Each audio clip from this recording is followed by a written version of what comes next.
الحد 19 ابريل ده مش ماتش كوره، ده نهائي بطوله، ومش اي بطوله، دي الدوري الانجليزي الممتاز. طيب لو انت مش فاهم اللي بيحصل دلوقتي في الدوري الانجليزي والدنيا مقلوبه ليه وبتاع، فالفيديو ده هو دليلك الشامل عن كل حاجه خطوه بخطوه. وفي الاخر هقول لك رايي في الاخر في اللي هيحصل، مش رايي في الراجل ده. الراجل ده كده كده لو ارسنال كسبوا الدوري السنه دي بفارق 1000 نقطه مثلا، فهو بالنسبه لي مدرب فاضي برضه. ارتيتا كان وصل لمرحله ان هم بيفكروا في دوري الابطال وبيفكروا ياخدوا اي كاس تاني، ولما خسروا نهائي كاس قدام السيتي اتضايقوا جدا عشان نفسهم ياخدوا اي بطوله جنب الدوري اللي اتحسم بنسبه 1000% لارسنال. فرق النقط ما بينهم وبين السيتي كان كبير جدا، كان تقريبا 9 نقط، والسيتي كان كل ما يقرب جوارديولا هو اللي بيتعثر من نفسه، بيتعادل مع ماتشات سهله جدا وبيخسر ماتشات اسهل عشان المعلم ارتيتا يدي هدايا لمانشستر سيتي ويحسسهم ان الدوري لسه موجود. واخرهم الخساره امبارح قدام بورنموث. كله قال عادي مفيش حاجه اكيد، السيتي النهارده عندهم ماتش صعب قدام تشيلسي عشان يخش يقبل الهديه جوارديولا ويكسب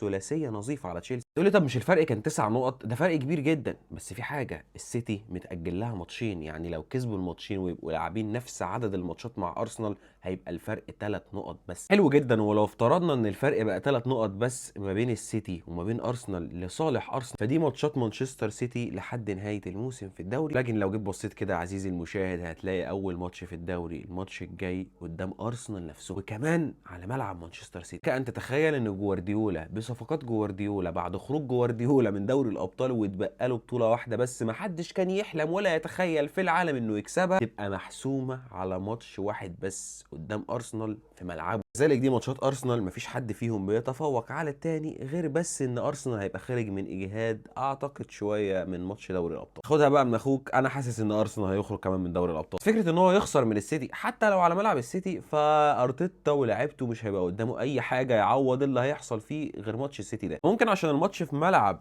مانشستر سيتي يخرجوا بتعادل، بس ما اعتقدش ارسنال بعد كده في الزربيح ماتشات اللي عندهم ده يكسبوا الماتشات كلها. الماتش الجاي بين الفرقتين هيحدد بنسبه 99% مين اللي هيكسب الدوري الانجليزي. ارسنال لو عمل المستحيل في ظل مستواه ده وكسب مانشستر سيتي في ملعب مانشستر سيتي هيبقى كسب الدوري بنسبه 99%، ده لو مش اكتر. مانشستر سيتي لو كسب ارسنال هيعمل ريمونتادا تاريخيه للدوري السنه دي، ولاعيبته هتفضل مجعبده في الدوري لاخر لحظه. لو الماتش خلص تعادل وده اللي انا متوقعه، هيفضل الدوري لحد اخر ثانيه ولحد اخر ماتش لكل فرقه من الفرقتين لسه في الملعب.